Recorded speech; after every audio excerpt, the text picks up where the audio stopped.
আমার একটা মাত্র মেয়ে, প্রাইভেট পড়ানোর জন্য বাসায় মাস্টার রাখলাম। এই সুযোগে মাস্টার আমার মেয়েরে প্রপোজ করছে। আমরা এখানে বসছি সমাধানের জন্য। আপনি কাজ করেন, আপনার মেয়েকে ওর সাথে বিয়ে দিয়ে দেন। স্যার, আপনি কি আমার উপর এখন রেগে আছেন? রেগে থাকাটা কি অস্বাভাবিক? কিন্তু আমি তো এখন আপনার ছাত্রী নাই, আমি তো আপনার বউ। চুপচাপ এখানে শুয়ে ঘুমাও, আমি আছি ওদিকে। আপনি এখান থেকে যাবেন না। আমি এখান থেকে যাব না। যাব না, বলছি না যাব। আপনি যদি এখান থেকে যান, আমি আমার আম্মুর কাছে বিচার দিয়ে দিব, আর আম্মু আপনার কাছে পড়াবে না। আচ্ছা, আমি বউ হিসেবে আপনাকে একটা রিকোয়েস্ট করি। আগে বলেন আপনি এটা রাখবেন, মাথায় কসম দিয়ে বলেন রিকোয়েস্টটা রাখবেন। আরে কি করতে ছাড়ো, আমি কসম কাটি না, ছাড়ো। না না, প্লিজ। রাখবো তোমার রিকোয়েস্ট। বলো রিকোয়েস্ট কি? আপনি আর ছাত্রী পড়াতে পারবেন না। মানে কি? আপনার ছাত্রী পড়ানো নিষেধ। তুমি মিয়া নিজের ছাত্রী বিয়ে করে তো ইজ্জত মহিলা দিলা। ঘরে কি ডাকে গো? স্যার, স্যার, স্যার শুনেন না, একটা কথা বলবো। সারাদিন বাসায় একা একা থাকি, কথা বলার কেউ নাই। স্যার, স্যার, আজকে আমরা একটা নতুন চ্যাপ্টার শিখবো।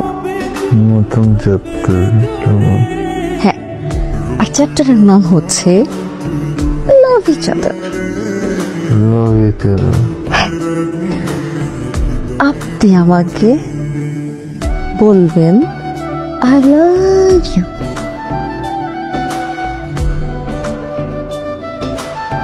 I love you.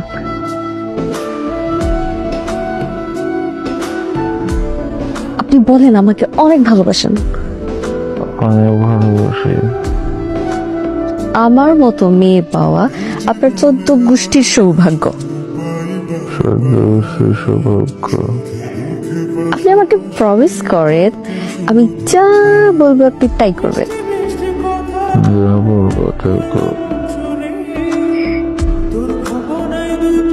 প্রমিস করেন।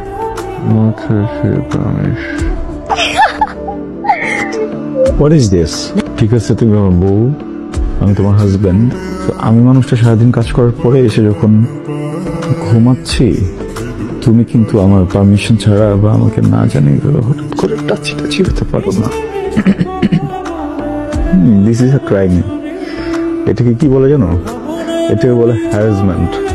হ্যাঁ, মানে আমাদের দেশে কি হয় জানি না, কিন্তু যদি বিদেশ হতো আমি তো মামলা করে দিতে পারতাম তোমার নামে, আমি কিন্তু ওকে সু করে দিতাম। কি সুপ করে নিতেন? হ্যাঁ, একটু আগে যে আপনি আমাকে বলছেন আই লাভ ইউ, তারপর বলছেন আমি তোমাকে ভালোবাসি, আর বলছেন আমি যা বলবো আপনি তাই করবেন, আর আমার মতো মেয়ে পাওয়া আপনার 14 গোষ্ঠীর সৌভাগ্য। আর এখন আপনি আমাকে বলতেছেন আমাকে সু করে উড়াই দেবেন। হাজবেন্ড কি মিথ্যা বলে এরকম? আপনার কসম।